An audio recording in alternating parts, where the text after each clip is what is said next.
If you're not yet quite convinced by the electric vehicle revolution, then maybe BMW's i3 could be the car to do it.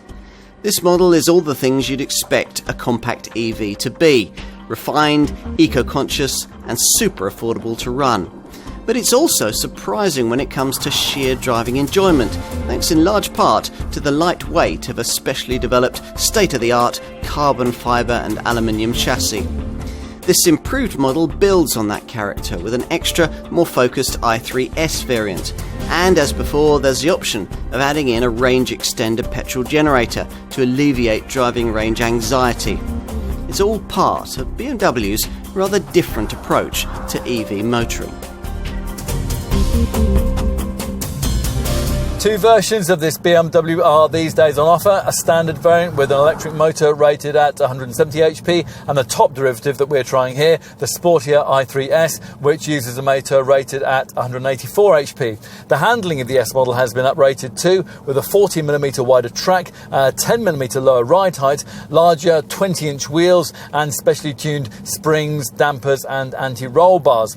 All of that makes this BMW feel even more planted and agile, and it embellishes this model's reputation as the first EV that's able to offer genuine driving enjoyment.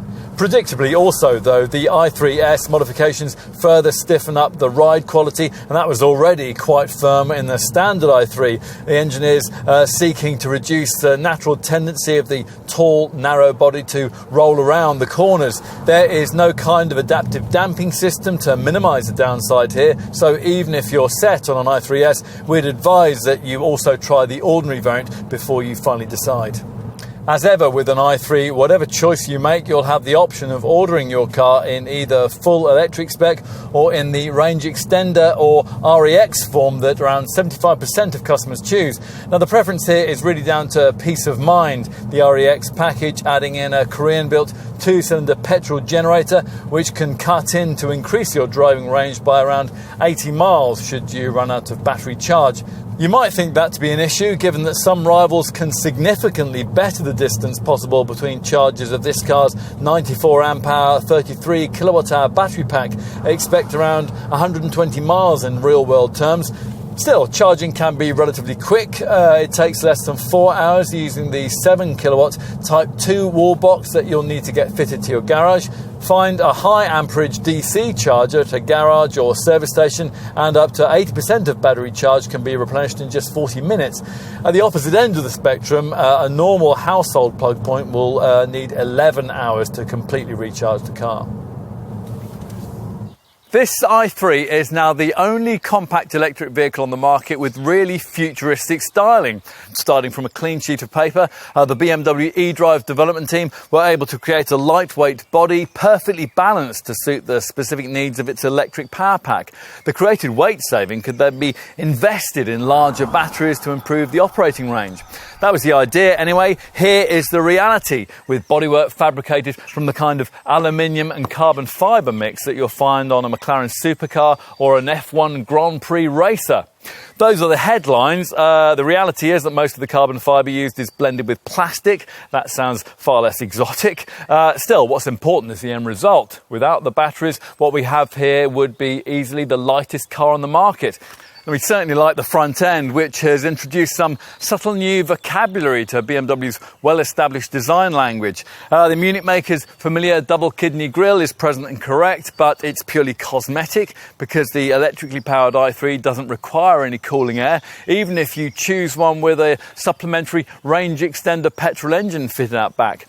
A more controversial touch is a sudden dip in the pronounced so-called streamflow shoulder line just rearwards of the front doors. Now, this has apparently been incorporated so as to create a larger side window surface for the rear passenger compartment, but at first glance it does look like a bit of an afterthought.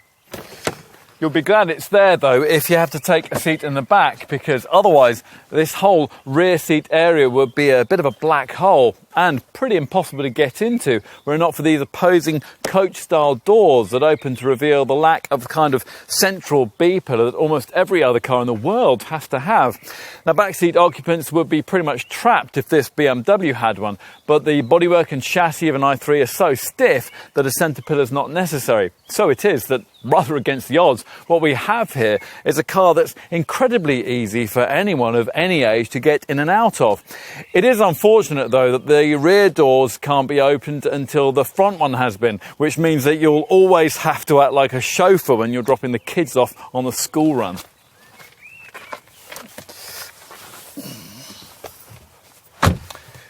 Talk of children brings up a potentially deal-breaking point for family folk, namely that only 2 people can actually be accommodated back here, even though 3 probably would fit at a squash thanks to the lack of the usual centre transmission tunnel. There's a totally flat floor up front too, and the roomy feeling you get is enhanced by the low window line and the tall, airy cabin.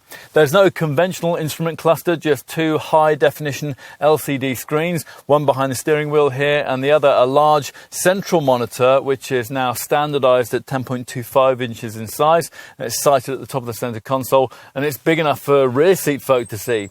The gear selector and start-stop button share a stalk projecting from the steering column here, and you engage gears using its incorporated rotary controller. Finally, let's take a look in the boot, which has a rather restricted 260 litre capacity thanks to its high floor. There's lots that we really like about the i3. It has a premium feel that's missing from every other compact EV you can currently buy, something we think would translate into a genuinely special ownership proposition. And despite the fact that it's been around since 2013, it's still the most distinctive and interestingly styled car in the class. Plus, it's also the most innovative under the skin. And better still, this BMW remains, by some distance, the most rewarding electric car you could choose to drive, especially in this uprated i3 S, guys. It's a car the segment needs. Try one and, perhaps to your surprise, you might find that you do too.